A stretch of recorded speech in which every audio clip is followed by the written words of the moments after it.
Hi, I'm Dr. Andy. Welcome to The Advisor, the channel everybody loves to hate. Remember, all lives matter. Now that we've got that out of the way, what should we talk about today? Hey, look at this. Obama rapping Putin says U.S. could strike back on cyber. Let's take a look at this. It's from the New York Times. It's from December 17, 2016. Okay, so very recently, 3 o'clock in the morning. So just put out, actually, just a little few hours ago. Okay, President Barack Obama, let's see if we can read this here. President Barack Obama has put Russian President Vladimir Putin on notice that the U.S. could use offensive cyber muscle to retaliate for interference in the U.S. president's election. The strongest suggestion to date that Putin has been well aware of campaign email hacking. Now, here's the interesting thing about all of this. Okay, so straight away, basically, what is President Obama saying? He's saying the reason Trump won the election is because of Vladimir Putin. Now, the interesting thing about these emails is basically if in fact, which is not proven, if in fact the Russians hacked the DNC, all they did was expose cheating. Basically, things like, for example, as Trump pointed out in one of his tweets, leaking questions to Wolf Blitzer so that Wolf Blitzer could make Trump look like an idiot when he questioned him. Leaking questions to Diane Brazil, I believe, or is it the name? I'm not sure about that one. But leaking questions on the other side of the coin, CNN leaking questions to Clinton so that she knew what was coming. Now, we all know when you have an exam, Well, there's one of the things I've been teaching a number of years. One of the prime things you're concerned with exams is to make sure that you don't leak the questions to the students. Now, why is that? Well, it's a very simple thing. It's because the fact of the matter is if you leak the questions to the students, they can just study and prepare and be super prepared for only those questions instead of all of the material in the course or in the syllabus or what have you. And of course, what do you really want them to do? You want them to learn all the key things in the syllabus, whatever it may be, whether it's history or English or geography or even in later subjects, neuroscience, whatever it is. Imagine a neuroscientist who just was leaked all the test results, so they only were prepared to, operate on the 35% of the brain that happened to be on the exam. Is that the kind of neuroscientist that you want fixing your brain if you had a serious issue? Probably not. So there's a very, very established reason why we don't want to leak questions to people on tests or debates of the same thing. And the idea is that somebody's a well-rounded candidate, they're prepared for whatever is going to come up. But of course, when it's the left, they need to have special privileges. So what else is said here? Whatever they do to us, we could potentially do it to them. Here's the interesting thing. We already are. You can be pretty sure of that. Whatever is being done by the Russians, whatever systems of decoding they may have, whatever hacking they're involved in, you can be rest assured that the CIA has the same capacity or similar capacity and is likely doing the same thing. So it's like discounting. It's like the market. The market says that a certain stock is going to go up. If that comes out in advance, that information comes out in advance, guess what? The stock will already discount, or in this case, increase into its price, whatever the news is. And the same thing with the discounting. If we have bad news that's already leaked out, the stock has already discounted that into its price. And the same thing is true in the political marketplace. So the fact of the matter is that these things are already happening, in spite of the president's claims that he's going to start doing these things before the end of his term, I suppose. Okay, caught in the middle of a post-election controversy over Russian hacking. Obama strongly defended his administration's response, of course, including his refusal before the voting to describe the motive of the meddling or to discuss now what effect it might have had.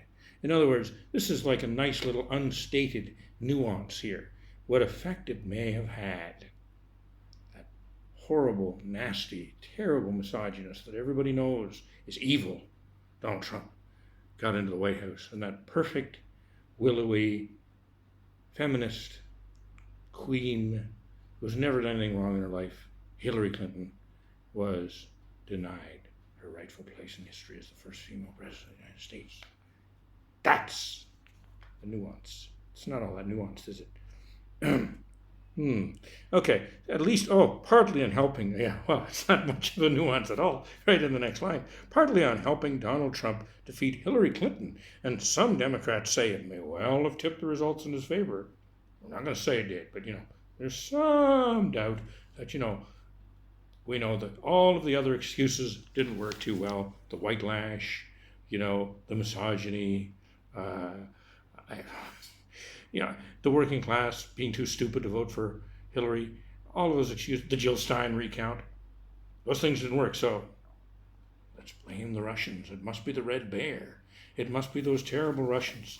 They stole the election from the Dems. Yeah, okay. Though Obama avoided criticizing President-elect Trump by name. How nice of him.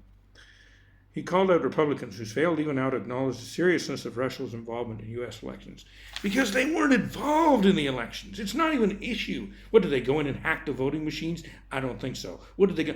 Hello, they already recounted 3 states in which Trump won narrowly. And guess what? He won by more after he recounted. Interesting. And then they didn't recount any of the states that were close going the other way, even though those states were closer than Wisconsin or Michigan that were recounted. Interesting. Didn't even Pennsylvania, which was recounted. Those states were all closer than that. The 3 or 4 states that Clinton won that were closer, but didn't recount those. That's okay. So now all of those things failed. So now we have to have something to blame. It can't possibly be that Hillary just messed up, that she got into identity politics, that she spent all of her time with the Kylie Jenners and whoever else and the celebrity. I don't even know if she hung out with Kylie Jenner, but celebrity after celebrity after celebrity. I'm with the celebrities. All this time wasted on trying to be a cool millennial. All of these things that basically just showed that she isn't genuine. She isn't real. She isn't somebody who, this is who I am. And guess what? Trump is who he is. Even if you don't like it, it's who he is. Maybe all that fakeness might have cost you the election. But let's not, no. It's the Russians, because it's not the recount, it's not the vote machines, especially the funny part. Let's have a recount because of vote machines in states like Michigan, where they don't use voting machines. Okay. What else have we got? Obama expressed bewilderment about GOP lawmakers and voters who now say they approve of Putin. Yeah, who are the names? Who are they? I kind of sort of doubt that they're coming out blatantly in favor of Putin, but I don't know. Okay, said unless the changes, U.S. will be vulnerable to foreign influence. Not like Benghazi or, all of the nasty things, ridiculous things he did. They didn't make America vulnerable. No, not at all. And opening the borders and letting in terrorists, letting people bomb nightclubs in Florida and other places. No, that didn't make America more vulnerable. No, not at all. Oh, this is funny. Ronald Reagan would roll over in his grave. Nothing like bringing back a stellar Republican to throw in their face. Based on what, we don't know, but he would apparently roll in his grave. Then he blames it all on Putin and talk about him being ex-KGB. There's a skeleton coming out of the closet, not like everybody didn't know. A former KGB chief was told to cut it out. So Obama's playing a tough, hard hand with Vladimir Putin. Okay. And he says there's going to be a proportional response. They talk about the smoking gun, covert cyber attacks, and of course Hillary weighs in. Listen to the lovely Hillary. Wonderful pantsuit Hillary. Vladimir Putin himself directed covert attacks against the electoral system, against our democracy, meaning the DNC. Apparently because he has a personal beef against me. Imagine anybody having a personal beef with the perfect, the pristine, pantsuit wearing Hillary Rodham Clinton. Can't imagine. Yes, okay. He did chide the media for an obsession with the emails. I mean, I saw the media trying to bury the emails, basically. I even saw, the left talking about, we shouldn't be talking about these things because, it's just irrelevant. We should just talk about the fact that they were leaked by the Russians, even if they weren't. We shouldn't talk about the fact that, the director of the CIA, the FBI is saying that 33,000 emails were, coming off of servers, and then all the other thing with the Hillary emails where they put confidential classified information on public servers and said, oh, gee, I didn't know we weren't supposed to do that. But before that, saying, I never did that. Those were all yoga routines. I deleted them because I knew the FBI wouldn't be interested in yoga. 33,000 emails.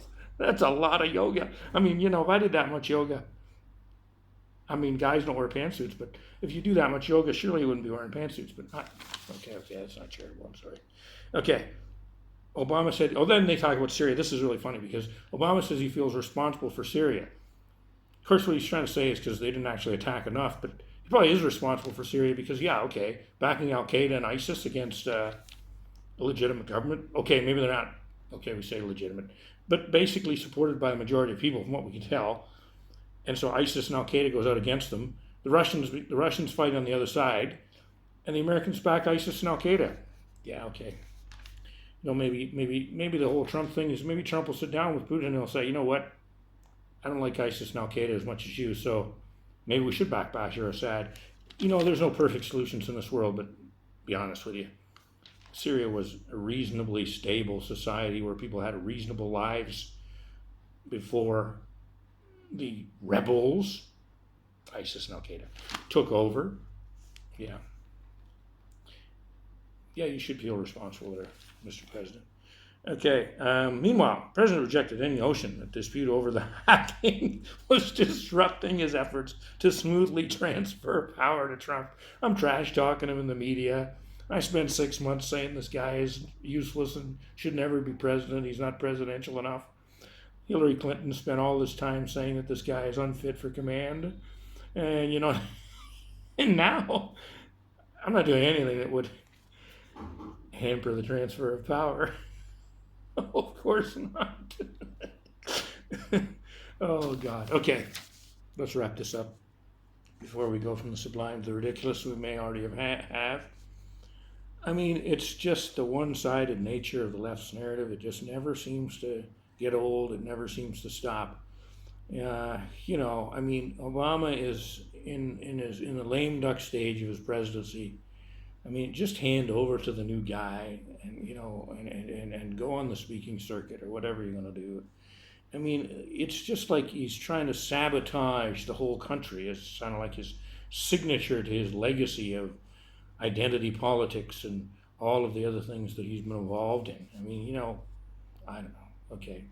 Anyway, please leave your comments. Tell me what you think. I'd love to hear your thoughts. Agree, disagree. It's all open season. I want to hear the positive, negatives, criticisms, what have you. If you liked the video, please give it a thumbs up. Please subscribe. This is the advisor, Dr. Andy, checking out. Thanks, everybody, for watching.